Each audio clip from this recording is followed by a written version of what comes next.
I am not representing that type of feminism. But as soon as you get up to director level and above, 90% male and 10% female at that level. We don't want a female general manager in KSA or a male or whatever it may be, or other gender. We want someone who can get a team to deliver something to a guest that's going to come in and repeat.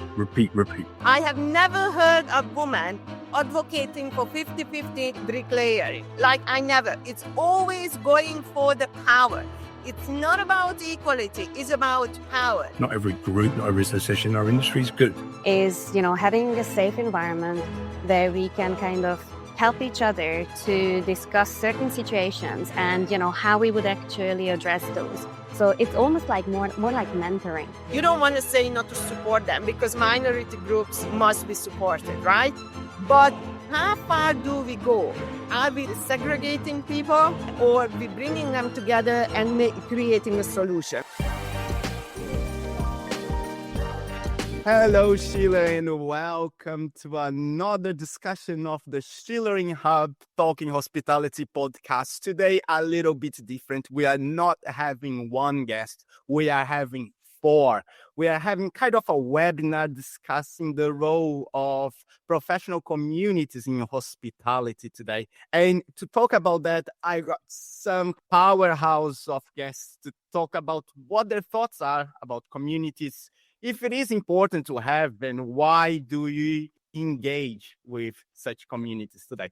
So to introduce the floor, I have today Szilvia Olah, who is an organizational psychologist with 19 years experience in designing employee experiences. As a fractional talent management executive, she develops senior leaders and consults on organization culture. She's also the author of two books, The Corporate Kindergarten and I love this one, The Blind Leading the Disengaged. And she's also author of The Corporate Kindergarten on YouTube and TikTok, what she describes as the world of free thinking, contrarian HR, where we ditch the HR rulebook and get real about what actually works and what doesn't. Welcome, Szilvia. Thank you so much for having me, guys. Hi. I also have Rachelle Peterson, who's the founder and CEO of Lokia Group, a consultant bridging media content companies with hospitality travel clients. Lokia Group focuses on strategic growth, defining commercial distribution strategies, product development, and strategic partnership. She's also the author of Rebound and Rise, aiming to empower women and rebuild confidence in business settings. Welcome, Rachelle. Thank you. Hello, everyone. And I also have Erika Bucsi. I hope that I said your name right. With 20 plus years experience in hotel management and hospitality technology consulting, she specializes in helping hotels and hospitality brands leverage data to drive teams' efficiency, client relationships, and increase revenue. On her personal journey, she is for the hospitality industry to embrace sustainable, plant-based, and allergen-friendly dining solutions, another type of community. Welcome, Erika. Indeed, thank you. Thank you for having me. And to close the floor, I have Custódio Barreiros, the founder and CEO of EIP MGT, a hotel consultancy established in 2023, and he possesses extensive experience in hospitality and travel technology sector with a focus on integrating innovative digital solutions that enhance the human aspect of the industry. Custódio, welcome to the show too. Thank you very much. I love when someone introduces me as extensive, which means I've been in the industry for more than 20 plus years. So I'm kind of the old one of the crew. But I'm going to be in learning company. So thank you for having me, Mauricio and team, and obviously good to see friendly faces on the call today. It's awesome to have all of you here. I have to say that this was a webinar that was requested by the community. So it was desired, brought by the community, by Custódio, by Szilvia. And we wanted to open the floor and have some different perspectives of the role of communities in the hospitality industry. And I have here very different backgrounds from you. Yeah, I am your host, by the way, Mauricio Schiller. I'm your host, and I'll be here trying to mediate this conversation and having a very positive outcome. I want really to understand how important are communities, because Schiller, in the end of the day, it started as a community as well. And if we want to continue as a community gathering people around, we need to understand what we can do to improve and what also we should ditch, and we stop doing, as just Silvia says, let's do the things that are working. And I will start first with Rachelle, because you have the Rebound and Rise community that's for empowering women in business. And why is there a need for such communities? Okay. And I can give you the long answer, but I'm not going to do that because there's 4 of us here. So really what it was is that I've been trying to figure out what I wanted to do. I started my consultancy in June of last year, and I did it because that's something that I know. It's what I love. It's combining media and hospitality. I've been doing that for 20 plus years, but things have changed a lot over the last few years. And I knew that my heart wasn't in it as much as I wanted it to be. Someone that I met up with in Dubai kind of gave me a kick up the backside and said to me, you got to do something that you love to do. You figure that out, and then, then go ahead and do that. In addition, maybe to your consultancy. A few weeks later, I received a DM from someone in the hospitality industry, someone I kind of knew a little bit through LinkedIn, but hadn't really engaged with her. And she announced the job that she had just gotten. And so, like any other person, I was like, oh, congratulations. That's so wonderful. Fantastic, well done type of sort of, reply. And she said into the reply to me, can I send you a DM? And I said, yeah, sure. Not thinking anything of it. And lo and behold, a few days later, just before Christmas, a DM slid into my messages saying, I want to thank you. And I thought by myself, thank me for what? And so she explained basically that she had been running her own hospitality venues for many, many years, her own restaurants for 30 years, had never worked for anyone else but herself. She needed to close her business because COVID and lots of other reasons. And she didn't know what to do. She's like, I need a job. What am I going to do? And that was right at the time when I was being made redundant. And I decided I was just going to write about it. I was just going to write about how that affected me and, just to get it off my chest, really. And apparently those posts helped her enough so that she was like, well, if Rachelle can do it, I can do it. And she started applying. She started to formulate a CV. She didn't even have a CV because she had been working for herself for 30 years. And I think one of the reasons is that when you hit your 50s, things become exponentially more difficult. And she was in her 50s like I was. And, it was just one of those things. It was kind of those moments where I thought, that's what I want to do. I want to be able to empower, especially women, but not just women, but especially women, because we tend to, we tend to be made redundant a lot quicker the older we get.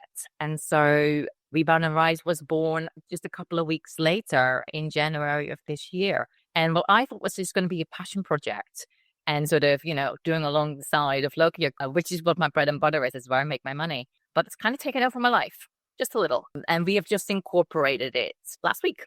So now it's actually becoming a second business, whereas before it was just a platform. Now we're actually looking at making it a second business. And we're holding coffee mornings, London, Dubai in 2 weeks' time. And we're going to go to High Tech to do one for women in hospitality as well. So really excited to go to Indianapolis and put a Rebound and Rise coffee morning on for women in hospitality. So that's kind of why I'm doing it.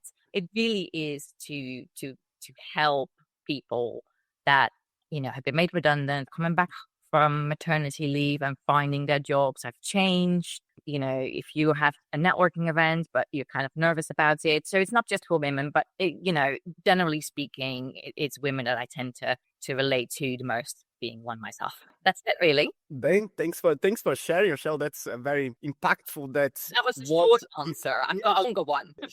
Sharing our stories can really relate to people that are out there just listening to it and make them take action on their own lives. Now, something that you said about being redundant and becoming part of, like, being a woman becomes redundant earlier than men. So I would jump to Szilvia, who is a hair specialist, right? To tell me if the need of such communities is related to leadership, because you tell a lot about poor leadership, and I don't see a logical reason on why women would become redundant earlier than men. So can you, from your experience, why there is such a need for communities? Well, 19 years in the hotel industry, 10 years in HR, I think, and across the globe, I think I have seen pretty much everything. Look, I always thought about communities that they always have, a good intention. And I'm not saying that, there are no good communities out there. And even if you just go on YouTube, you will find I just been made redundant, and all of a sudden that video has 2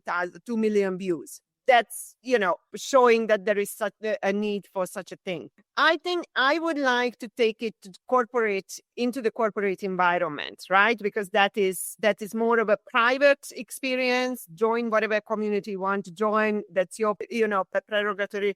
And also, who wants to support who? I always said that, if you want to support women as a private person, you go and do that. Now, as for women being made redundant earlier, I'm not so sure about that. Women and men, there are differences, obviously, based on our biology and, role in society, and I will never dispute that. In terms of the distribution of men and women in the workforce, in hospitality, is pretty much 50-50 across the globe. So I don't think we need to push women into the workforce very much when it comes to hospitality, because we have been there forever. We know how to do hospitality. But communities at corporate level, I have been lucky enough to be part of DEI, and when it comes to showing women into the workforce. Okay. And it was a very unpleasant experience, from putting a poor woman and parading her around like a circus animal in KSA because we wanted to make her to be the first female general manager, because that's what we wanted. We had to meet our KPI, and we used that poor woman. I had been part of meetings where we were told, I don't care what you do, but I want women in these roles because that's our KPI and I want to get my bonus. So it kind of became a reverse, gender stereotype that let's not send men or give men the opportunity. And I always sometimes I had to go along with it because I had no choice. But many times I just pulled back and I said, I don't want to do it. It's not fair. It goes against everything that I believe, and it goes against the very core principle of DEI. That's not why it was created. And the same probably applies to all of our sustainable programs as well. But I don't want to go down that route. So even that I could take it apart very quickly. So I think the intention behind these communities are extremely good. The execution is extremely poor. And therefore, I run a mile, and I was very vocal at my last company that I would not be part of anything that has the word woman in it, because I am not representing that type of feminism. If we go back to, the early last century, that's me. Equal opportunities. And that's where I stop my feminism. And I think, especially in the Western world, women have enough rights and enough opportunities. Go and exercise those. Interesting point. That's very good. I'd love to ask a question. I know we haven't heard from Custódio or Erika, but I'd love to ask a question if that's okay with you guys. I hear you, Szilvia, I really do. You say the hospitality industry is about 50-50 male versus female. That is absolutely not the case in C-suite. So when you get to a certain level in any business, and I've worked in the media industry for many, many years, and they do it far better in the media industry than in most. But as soon as you get up to director level and above, that 50-50 changes very, very quickly to not in favor of the females. And so I just want that to be said, because I think that is one of the bigger problems that we have here. I was made redundant at SVP level. So I was at C-suite level. I was one of very, very few women that was at that level. I was working in a sports company. So you can imagine it was about 90% male and 10% female at that level. And still the decide to, to do redundancies, not across the board. And that is my biggest problem. It's not that it's not, yes, there's 50-50 opportunities in lots and lots of different business. As soon as you get to the C-suite, it's totally different. Sorry to interrupt. If you're enjoying the show and if you are learning something new today, please consider following the show, subscribe to our channel, or leave us a review. It helps us to help more people through the podcast, and it would mean the world to us. Thank you for listening, and we're back on the chat. Can I just quickly reply and I hand it over? So I completely agree. But what I don't agree with, and I never did, that does it mean that every level and every occupation in the world has to be 50-50? I have never heard a woman advocating for 50-50 bricklayering. Like, I never. It's always going for the power. It's not about equality. It's about power. And if we just look at, if we break it down, I mean, I could go, in many different directions with this conversation. I study psychology. Differences in personality trait, it actually requires us to go towards something else and probably not up.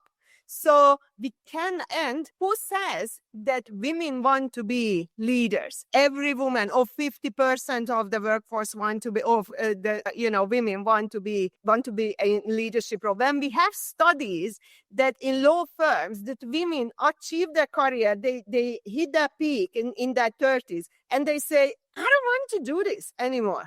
And they go away, they have kids, they get married, and the law firms are struggling to keep women in their 30s who have achieved that 6-figure, 7-figure, as partners. There is no way they can keep them. Why? Because of our biology. And I think this debate, what is missing constantly, is our biological foundation to do something else. Men are interested in doing things or in things, and women are interested in people. And even in Scandinavian countries, in egalitarian countries, the studies are extremely clear. When you leave people alone with the narrative that we are brainwashing society, they actually default back to the original biologically based roles. And women went back to do things that, related to people. So the moment I hear women, I want bricklayers in oil rigs and or women, 50-50 women in bricklayers and oil rigs and all the hard labor, then I might join the community. Interesting point of views. But I have also a point of view on that. However, I'll throw to raise the hands and then throw to Erika as well to give the word. So I have mixed feelings about this, and I'll say this for a reason. All of you are very good friends of mine. Do I agree with what you're doing? Not all of them. I'll say this for a reason. With my accent, if you close your eyes, you hear someone from South London. If you read my name, I should smell of olive oil in Marigold chain. If you read my name, I've got 4 names. I should be a Portuguese doctor of some sort. 2 wrongs don't make a right. The issues that Rachelle is saying, she's very correct.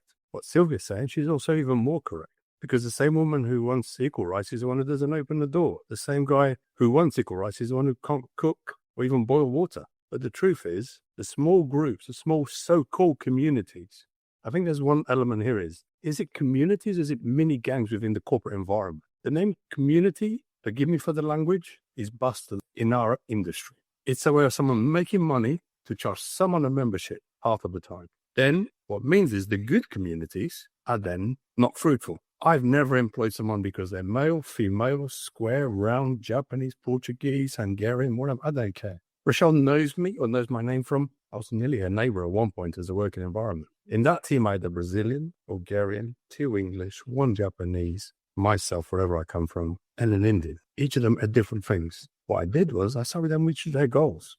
The Brazilian lady wanted to manage. She became a manager. The Irish lady became a general manager. The Japanese guy did the same job for 15 years. And you know something? I did not understand the word he said because he didn't speak English. He was great with the Japanese market. That's what it mattered. That was a community, a cocktail.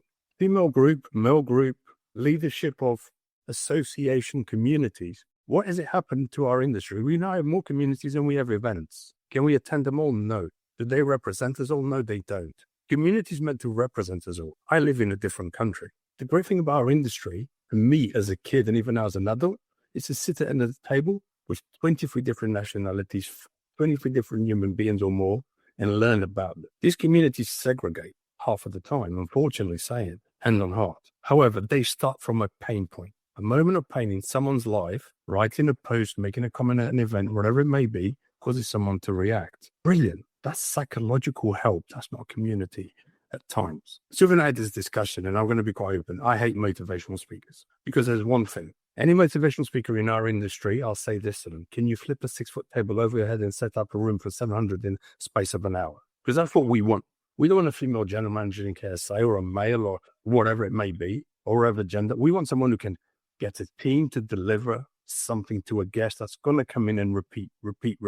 Be in Les Oiseaux, be in Heartbeats, be in Merlin's Cause, wherever it may be we're looking at. We want an end result. Communities for me are a bit like, I can only say, procured software for hotel groups. The most horrible decision that we do in our industry is like, you have to use this and buy these napkins and buy that, even if it costs you 3 shiploads across a continent and a Dutch, a Portuguese, and a Hungarian boat to take it there. You could just go next door and buy the same napkin, 10 cents. And you do the same job as a napkin that went from Portugal via the Netherlands, via Hungary to Dubai. It's the same thing. And this is the same thing here, in my opinion, these conversations. I brought the topic out to Mauricio, guilty, sorry to our listeners. But the truth is, there is one thing. The same people, male, female families who join a community and human community are the ones who can't say thank you to a head housekeeper or housekeeping room attendant, are the same ones who shout at the waiter just because by accident he's 3 seconds delayed on serving a dish. How about being a true community and welcoming the person, the human being, whoever they may be? Do I judge every woman the same way? Do I judge every guy the same way? I'm not being rude, Mauricio, but you and I speak the same language and we're very different. Fair enough, your country's one more world culture than my country, but that's a conversation for another podcast. But that's the thing, we are segregating, we're causing all kinds of silos, which the industry writes about. We have silos, we don't work together, we miss opportunities. Why? Because we're doing it to ourselves. Are we welcoming? No. To be a member of that, it's like being a member of a trade union. You go left, right, and you have to do this side. We all have pain points. We all have crosses to carry, if we say this in the religious terminology, wherever it may be. But the truth is, I agree with Szilvia in that point. Does everyone want to be a bricklayer? No, they don't. Even I don't, and I'm a man. Admittedly, I didn't want to be in hospitality either, but I asked my father for pocket money, and now I love it. So you never know, I might enjoy bricklaying. If you're looking for one, Szilvia, I'll send my CV in shortly. But the truth is, do I agree with Rachelle's female only? No, we actually had this discussion briefly in the private call before, and that's why I can say this, because she's a friend. Others, I'll leave that more. But there's so much we can help. Why don't we open the doors and make an inclusive community and be it all? I grew up in an area of London, I had 2 choices. One was to fight my way out of the local community, because the local community was, I'll either be a drug dealer, dead, or in prison by now. So not every community is good. Sorry to say. Not every group, not every association in our industry is good. Are we actually not allowing in growth and change because of building these communities? Are we stopping innovation coming in? Let's put a flag outside a hotel. That means you signed up to a community without knowing. That means you have a certain PMS, a certain tech stack. That may not even work in the country you're in. But you want the flag, you have to buy into that community. Do we need to belong by signing up for the community? I'm an independent consultant. I belong to me. And I hope the community accepts me that way, because that's who I am. So let me just combine all that's been said, because you and Erika actually belong to a certain community that you don't need to push your agenda, but maybe there is a need to talk about and express what you guys are looking for to get that foot on the door in hospitality that is embrace sustainability, plant-based and allergen-free dining solutions. Yeah, because it's something that is not easy to get inside hospitality, but is it necessary to have? I will ask Erika. This is exactly the point, to a certain extent, that was made. I was forced to join that community. And I'll say this openly. There are communities. If you're talking that as a community, I was forced to join it because I had to make a choice. Die or live or die. Whatever order you want to put it in. So it's a slightly different point there in the sense of community. Yeah, but what I mean is not about joining the community, but if you guys want to get hospitality to understand the needs that you guys have for your own lives, do you need a community that is behind you to help you out? or is just by your own needs? And I'll ask that to Erika just now because she's been quiet for a very long time.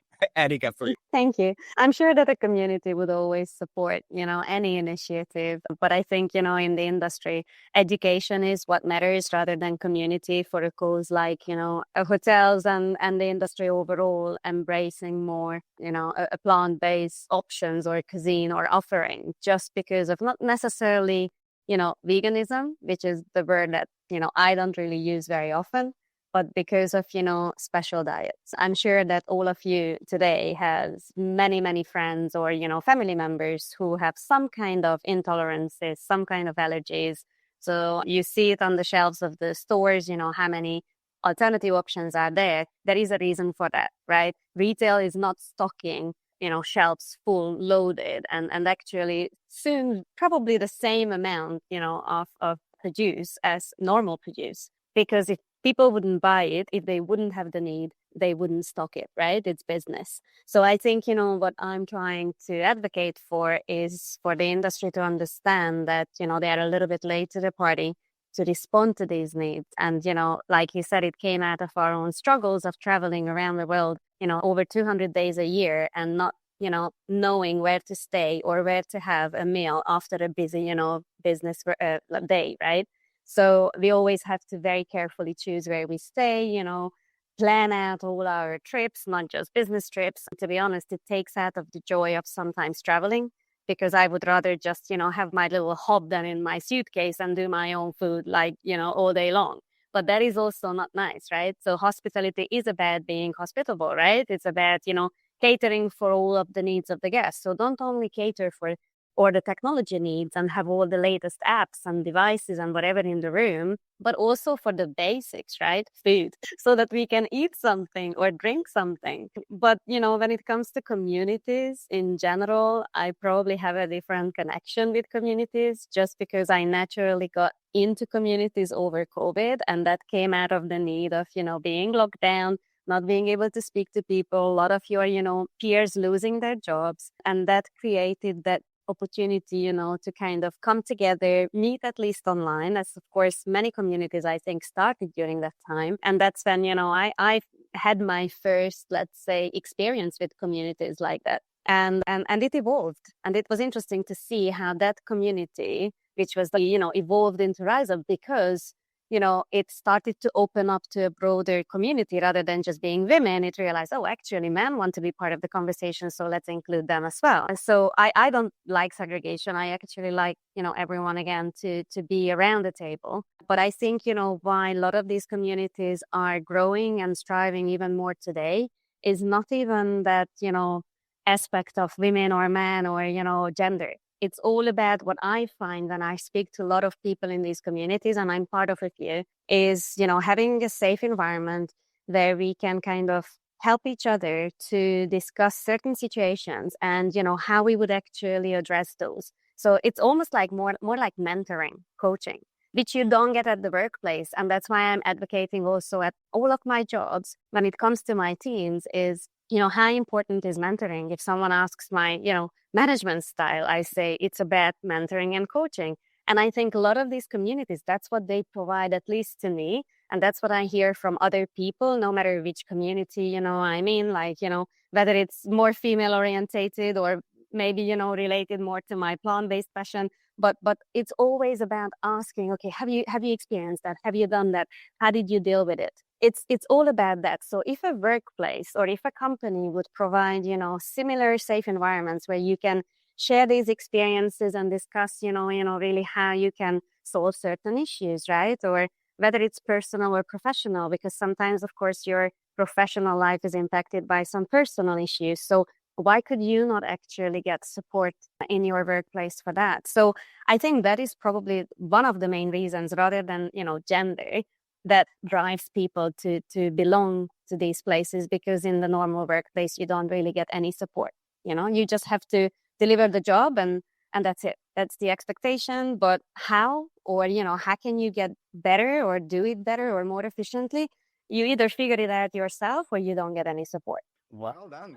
I think it's all about opportunity as well, right? It's where are the opportunities? Everyone should have the same opportunity to get to a place. Whether you want to become, a C-suite leader or you want to be a bricklayer, it doesn't matter as long as the opportunity is there and as long as the opportunity is equal. All I will say is that the gender pay gap is still 135 years away of being equal.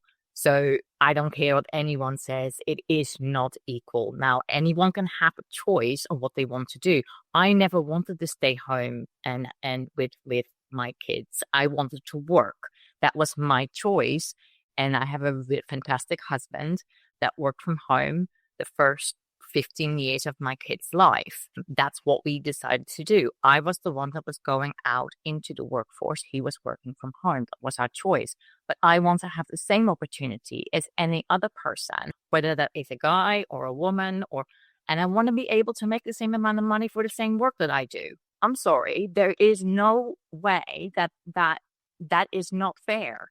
You cannot expect me to do the same work as someone else and get paid less, even though the work is exactly the same. And I think that's what we're still fighting against, and why and communities such as Rebound and Rise is so important, because, we are still fighting against that. And it's not to say that men shouldn't, have equal opportunities. No, we should all have, that's my point entirely. We should all have equal opportunities to do the things that we want to do. It's just so that women still do not have those same opportunities because the gender pay gap still is 135 years away. So that's kind of where I'm coming from. And, what I have seen over the last 20 years, as I'm climbing the ladder, the higher up I went, the more difficult it was for me to stay there and for me to climb even further. And I can guarantee you that it wasn't because of my intellect or my hard work, because I work, my goodness, I work hard. It was because there is still a bias there. And, we'll be fighting against that for a very, very long time to come. And I just want to make it easier for others to not have to go through that. So yeah, just equal opportunity. That's it. That's all it is for me. It's equal opportunity. Can I add on to this? I think we will never disagree on equal opportunity, right? I will never disagree with the need of community and how Erika described it. It is mentoring, coaching each other, right? As for equal pay, now that is changing, especially in the West. Now we have inverted. So at certain age, at 30s, until women move away from work and go and give birth, they actually earn more than men. Right now, that's the figure. And then they drop out and then they come back. And then this is where the discrepancies start to actually appear.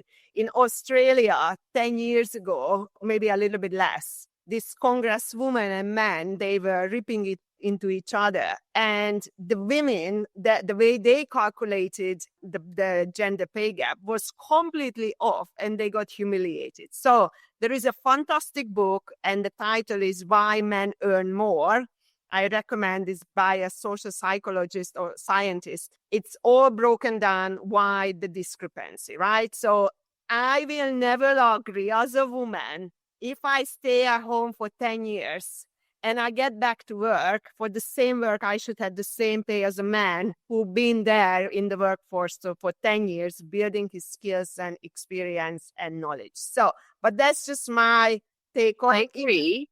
But all things being equal, I didn't go out of the workforce for 10 years. And I can guarantee you that someone that was doing exactly the same job with less responsibility, less people reporting into them in a smaller region, was making nearly twice as much as I was making.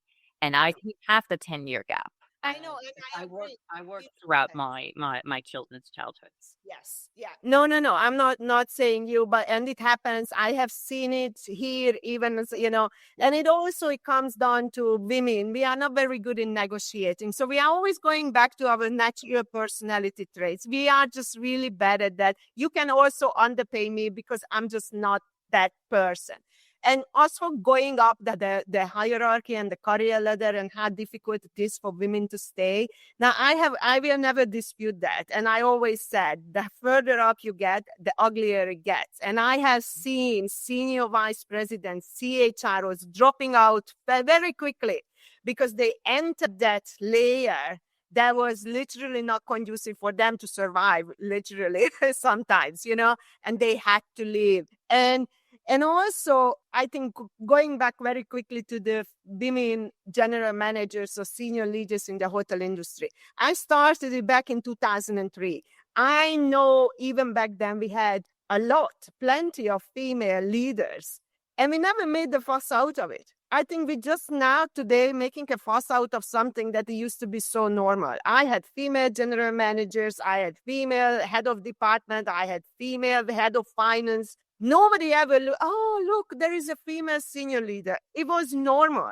And that's why I always say that these narratives that are targeting smaller groups, which I think it's a very difficult debate because you don't want to say not to support them because minority groups must be supported, right? But how far do we go? Are we segregating people or are we bringing them together and creating a solution? I think this is it. And just for the last one, is Erika said that, the workforce need to provide this kind of coaching and mentoring environment for people to help people. I think we also need to look at what's the purpose of workforce, the workplace and the private life, because we started to blur everything together. Today, we have communities of menopause. Now, perimenopausal, okay? Don't even get me started on it. Do I want to talk about my perimenopause in the workplace? No, this is where I will go and sort my problem out outside. A group, because we are all menopausal women. If I need a community for that, and I did, you know where to go. Last year I needed some advice and I reached out, but I don't take it into the workforce. So I think we need to do a very clear line. What's work, what's not work, and if it's not related to work, go and find your communities outside. Good. I have a little question to wrap up some of the questions that we have, because we spoke a lot about inclusivity, exclusivity, about the values that the communities bring as well in our personal experiences, right? And I have about payment. There was a podcast from the director of CEO, Schulering Peterson, and he was talking about the crisis of manhood, and it was basically the dating problem, right? Basically, people in their 20s cannot date anymore. They have an issue with dating. And one of the points that was brought in the discussion was pay gap. So basically, in their 20s, women earn more than men, right? In America, at least. Women earn more than men, but they are looking for partners that earn more than them, that are more successful than them. That's what they are framing for, right? And men are feeling lonely because they cannot earn as much as a woman anymore, and they're being rejected because they don't earn as a woman anymore. So what I want to say is, I believe that the work of the communities and this exclusive communities did a very great job, either if it's for gender, if it is for skin color or anything else that's involved. But I think that right now we are right in the phase where the world seems equal, but we have 4 generations in the workplace, right? So we have people that we cannot just get rid of them because they are men or because they are white or because they are old, because there are laws holding them on there, right? So it's just time thing. I think that the more we move, the more the older generation starts to leave the positions that they hold today, and the younger generation start to fill up that. And I think that we will see a very equal world very, very, very soon. We are just not there yet because some people tend to live forever nowadays, right? 35 years, Maurizio. That's what the officials are saying. 135 years before that is equal. That's a long way on though. Yeah, we are moving towards a more equal environment in general. It's just, I believe that there is some time that needs to happen. We need to because we cannot throw people out of leadership roles just because they are certain age or certain race or certain gender. We cannot get rid of them just because of this context. But once they retire, they will have new leaders and they will fill up the positions. Just my thinking. That's just my thinking. But what I want to understand more is when it comes to communities, a lot of this we're saying about support, like was mentoring, was about having someone to talk to. Do we need an exclusive community to be comfortable enough to share our struggles? If we have exclusive communities, how do these being excluded that don't belong to the group actually learn that they need to change behavior? And when it comes to paid or free community, what is fair and what should we expect in return from both communities? Raise your hand and talk. I'm happy to talk. So with regards to should communities be exclusive? Rebound and Rise is not exclusive for women because we have a coffee morning in Dubai coming up in 2 weeks' time, and there are men going to be there that are going to be there as a coach. Are women more inclined to come to these coffee mornings? Absolutely, yes. Why is that? Because the conversations that we have are things like menopause. Men are not interested in talking about menopause. And frankly, that's fine. It is, so can a community be exclusive? No, it shouldn't be. Are topics in community sometimes exclusive for certain groups? Yes. Should that be possible? Absolutely. Because I know for a fact that I would not be as comfortable talking about my menopausal symptoms if half of the men in the community were, half of the people in the community were men. I wouldn't feel as comfortable talking about that. And there's plenty of topics that could be the reverse, right? I'm not going to name them, but you know what I mean. So should a community or a group be exclusive? No. And we actually say in our sort of manifesto that, the group is open for everyone. It's open to anyone that wants to join. Is 99% of the people that come and come to our mornings and, is mostly female? Yes. But I can tell you the people that are reading my newsletters, the Rebound and Rise newsletter, it's about 60-40. So 60% women, 40% men. And perfectly fine. My newsletter from today was all about midlife and partly about menopause. If men want to read about it, fantastic. I love it. It's fantastic. It's absolutely great. So no, it's not exclusive in that way. But during the coffee mornings, I can guarantee you that most of the people that will come will be women. And that's just because the topics that we cover and that is much more female orientated. But men are not excluded, right? They're not excluded. That's good.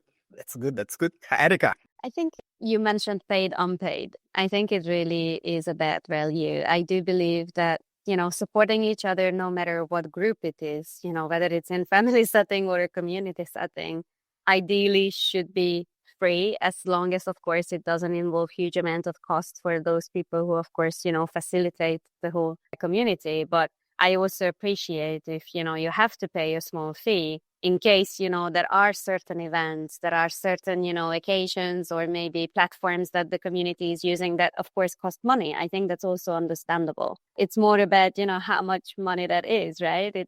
I think when it comes to the community, it can become a business, but then maybe through sponsors rather than, through the community paying a huge amount of fee rather than just the fee that runs the community, right? So that is about paid, unpaid. When it comes to the communities I kind of belong to or used to belong to, I always felt that most of the conversation, at least in the circles I was, it was about, work-related topics. It was, always about, confidence-related topics or how to address certain, challenging situations at work. So not as much personal. I would say 99% professional. And that's where, I mentioned the mentoring piece, which is really hard, to go and speak to someone, because even though everyone says speak to HR, even me being senior enough, I would not do that. In my own organizations, I work that because usually, that's a bit of a shaky ground. You don't feel comfortable, right? You always feel like, oh my God, what happens with my job if I raise a concern?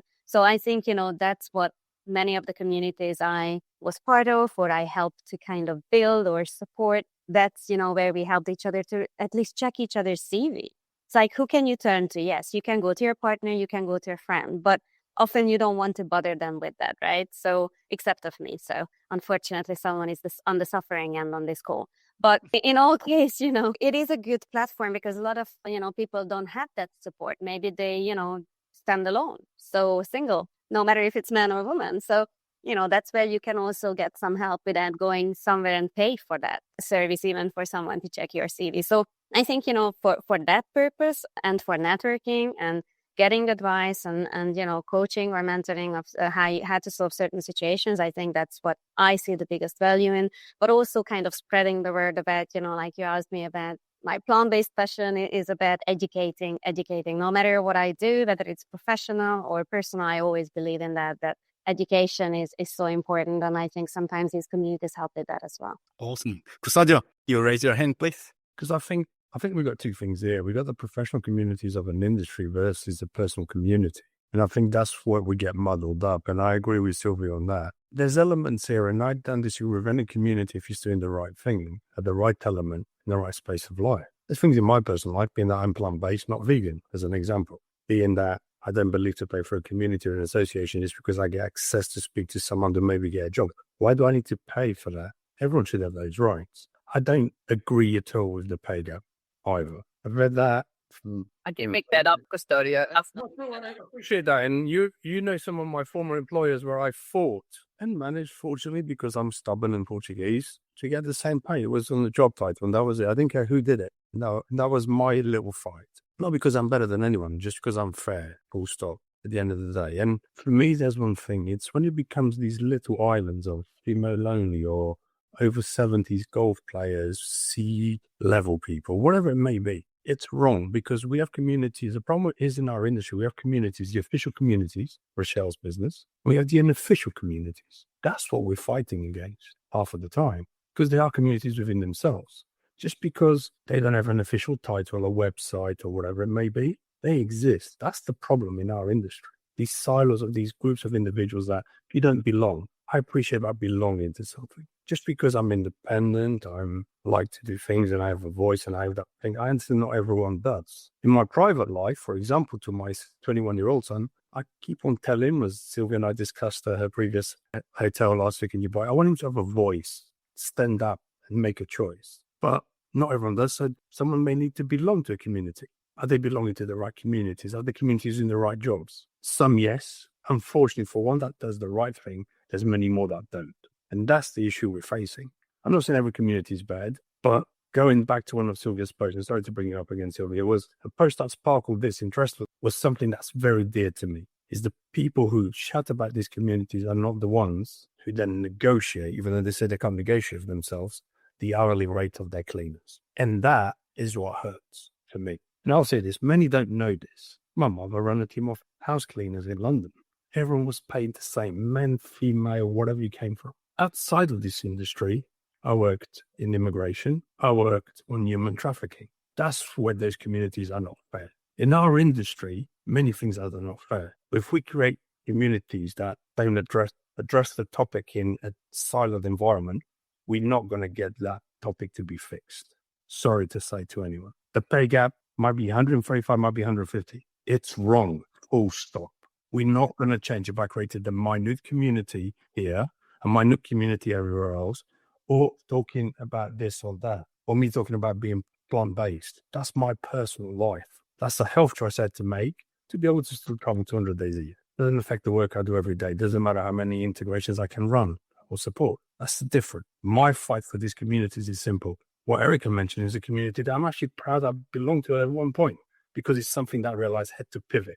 When it pivoted, it grew into a business, a stronger community, and it now strongholds an education element in our industry. That's the journey of a community. And by the way, I know Rachelle, she's invited me for the coffee, so I can't say this of female-only community, except she invites me to London or Dubai because she knows I won't make it and annoy all her guests. I'm going to come to Vienna just to spike you. Get you the venue in Vienna, no problem. But the truth is, who wrongs don't make a right, full stop. So let's all grow together and become a stronger community, not just another community. That's my point on this. I appreciate that. Education is a point. I love reading. I love to learn new things. I came back to Rachelle now. I think for the last year, she doesn't want to travel me anymore because I'm much how annoyed her to learn about the media content and how it really works, which is something I didn't know. Mauricio and I had a similar conversation about a different topic in Berlin recently. I'm annoying Szilvia in an email very soon anyway, because I told her I was going to send her an email last week. But that's what this is about. That's what community should be. You have a skill set. I have a skill set. I have a network. Oh, I can't introduce Rachelle because she's taller than me.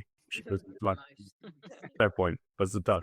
Can I hear you? Sorry. Yes. Can I just add maybe a couple of things to it? I completely agree. I think it's very difficult with these communities, with any type of community, because they fall into hypocrisy very quickly. So based on my call or post, which is very prevalent here in Dubai, all these female, and there are a couple of them which I absolutely cannot stand, but these female, feminists that, I'm helping women entrepreneurs, making six figures and all that, charging them hell for an absolute no content. So you are making money out of desperate women. So that I already have a problem under the umbrella of helping and empowering women. So I already have a problem. And those are the women who are shouting for feminine, other women and rights and all that. But those are exactly the same women who pay 1,000 per month for their cleaners and their nannies.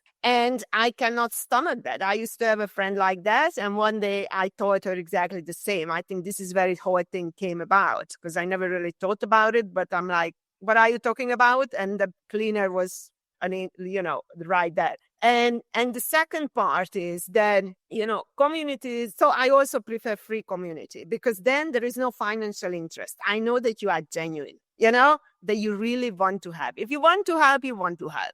Now, I understand that people need to live and pay the bills, but I think the two together is very difficult to comprehend for me, for my brain. And the second part is that I think these communities, especially now I'm talking about corporations and maybe even the private ones, I don't want to go there. There are some examples. They just hijack entire corporations under the social and political agendas. So we have seen it. And I'm currently writing an article titled that the inmates are running the asylum, because we have seen it with the well-being, with now the mental health institution, the mental health programs, and everything that we have seen in the past 10, 15 years. Have I ever wanted to be part of these groups? Never, but I was forced because, this is our agenda. We do this, and you go along with it. So I completely agree with Custódio that sometimes you are forced to be part of these groups, and you don't want to be anywhere near them. So it's just, and I also wrote an article saying that corporations should stay away from political, social agendas. Focus on your work. Focus on your people, and because then they create internal conflict, because you will be supporting this particular group, you will be supporting this particular, then there is a bigger narrative, and then everybody is just like, I don't want to be part of this. So stay away from it, and if you want to go in your private life, go and do that, but it's just like you don't bring religion to politics. So why do we bring all of these into corporations? Stay away. It's nothing to do with the work. Awesome. Yeah, I love it. I'm loving the discussion. I love to learn as well, because of course, everything Genia and I and our partners, we started Schulering during the pandemic, during the lockdown. We just want to get together friends and meet online and do something, right? And do something together. So it was from that need of mattering, right? Being meaningful, right? And we started to work with hospitality because there was a need of people. We are losing a lot of our employees here that were becoming consultants. They didn't know how to offer the service because they worked in a hotel their whole life as an employee. So how can they sell themselves right now and just make the switch? And we started thinking about this and how we could help. And in the end was a little community, and then we turned into a business. But all these insights are so powerful as well to what we can do to move forward and how we can actually be helpful to the industry. That's what we've been always trying to do, right? Just bringing educational content and trying to help independent hoteliers to do better than they did during the pandemic. And this always been the goal. Just do better what you've done in the pandemic. And we're going to be in a better place right now. I just want you guys to give a last positive message to who is listening here now, what they should do with their communities moving forward? I will start with Rachelle. Just to confirm, we don't charge to come to our coffee mornings for Rebound and Rise. We have one in Dubai on the 16th of May. So welcome. It's being sponsored, partly sponsored, part we're just paying ourselves. It's actually being sponsored by the Radisson Blu Media City. So it's actually being sponsored by hospitality, even though it's not a hospitality event necessarily. And the ones in London are being sponsored by Rathbones, the financial institution. So we don't make any major money, but we also don't have a huge A layout as well. And I think that's the way we're going to stay. I've got no idea how it's going to evolve, but that's what we wanted to do. And yeah, we're just here to support women when they have questions. We always have coaches on hand if they want some coaching techniques on how to ask for that raise, because it is true, women are not very good at that. I know I have never been very good at it, and I wish I had a coach that told me 15, 20 years ago how to do that. So we always have coaches on hand, and we always have people there that if you want advice, financial advice, legal advice, something that you want to do for yourself, then we've got the relationships that we can give that kind of advice. And so it is part coaching, part mentoring, or just drinking a cup of coffee with a bunch of girlfriends. You know what I mean? It's that kind of a community. It's not, we're not here to bash anyone we're here to support one another and to help each other out where we can. And I think, as long as I can do that, I'm going to continue doing it because I love doing it and I love meeting up with friends and making new friends. And, networking is tough for some people. It's not particularly tough for me. I actually really enjoy it. So if I can give a little bit of wisdom to others that do not enjoy it or give some tips, then we're there and you're welcome. Thank you, Rachelle. We're going to do one in Vienna. Erika. I just want to really encourage both communities, but also people just in general, to connect. And of course, I appreciate everything what everyone said. I can't agree more. I'm kind of in the middle, probably the more balanced person in the room. But I do feel that, if you want to be amongst like-minded people, whether you find them in your own, circles as a friend or whatever, or whether you actually join a community because you don't have anyone, or maybe you go into a new country and you need that support. And of course, seek it out, because I think, you will always find that true communities that really want to help, they still exist. So, and, if you end up in one that is not really the true one, like even Szilvia mentioned that there are bad communities out there as well, then, you will probably feel that, and then you will no longer be part of that. And, I'm sure that a lot of communities that are not doing a good job because they really don't care and they are not there, to support people in general, but just, for whatever other purpose, they will fold eventually. I don't see them being successful. So like I said, in general, I just hope people will carry on being sociable, reach out to each other, help each other, instead of, just want to live in a world where we don't connect, where we don't help each other, no matter who the person is, or I think it's just that empathy. I just hope that stays and remains in our world, no matter, in which form. So that's from me. Thank you, Erika. Custódio, your final words? So with three, actually more, because obviously there's the two Schulering business partners on the call, strongest people that I know within the industry. But I think we need to really learn about communities. What is it? Professional or personal? What are we trying to address by joining them? I actually wrote it down earlier because this is a topic really dear to me, because obviously I'm prejudged just by my name, which I love because I can play on it the way I am as a person. Not everyone can do it. Don't lose your voice when you join a community. Community should be about just being boxed in. Oh, I belong to this. I'm getting the... No, still be you. Bring your voice, bring your thoughts, build your interpersonal skills, learn something, enrich your life. If that community is just going horizontal or as a following method, is it really delivering anything? Are we leaving behind finally these legacy archaic ways of being in technology, gender gap and so on, actually enriching ourselves and closing that gender gap and eradicating it once and for all and growing as individuals, whatever the community may be? But ensure that you don't lose yourself in a community and just become another blank individual and a follower of that. Because I think all of us can speak our lives, being cat person, dog person, wherever it may be in personal lives.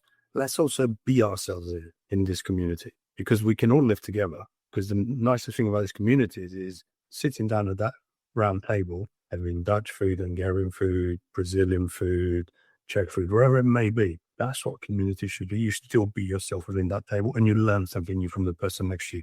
Because if you can't do that, point blank, you're in the wrong community, leave. And you better keep your word. This is Peterson about Vienna. No problem. Thank you. Szilvia. You could also come to London, you're from this town. Maybe that community doesn't let me back because I am from that town.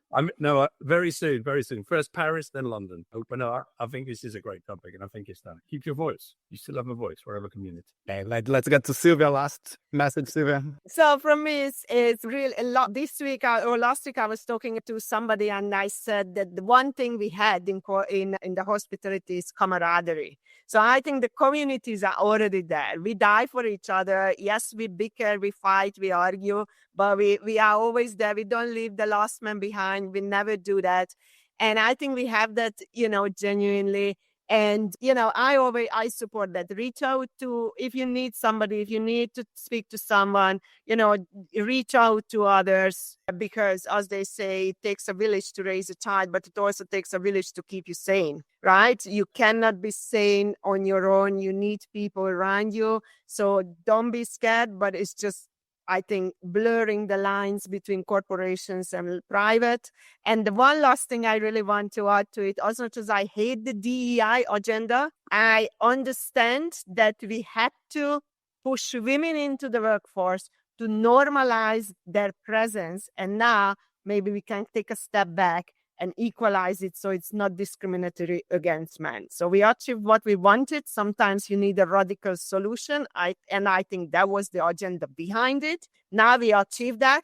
Now let's take a step back and then let's get back to normal. Awesome. Thank you, everyone. I really enjoyed that conversation. I think that is so great that we could get together. Can I just wish you all the best with your community? It's beautiful. I think your intentions are fantastic. And, you push through it. There will be always people who debate and don't like things. Don't listen to anybody. Oh, don't worry. It's fine. We sold out in Dubai within 3 days, even though the tickets were free. So we've got 50 people coming to the Radisson, and it'd be so much fun. Can't wait. Have fun. Thank you so much, everyone, for participating in this webinar, in this chat. Thank you so much, everyone, for listening to it. And if you have your own opinion on that, if you want to share something, just please send us a message, send us an email, make your point, write a whole article on LinkedIn, make podcast and publish on YouTube and everything, and let's bring the discussion on. We love that. Thank you so much for participating. I'm very happy to have you all here. Thank you, Erika. Thank you, Custódio, Szilvia, and Rachelle, and Jenia for moderating everything. Thank you, everyone.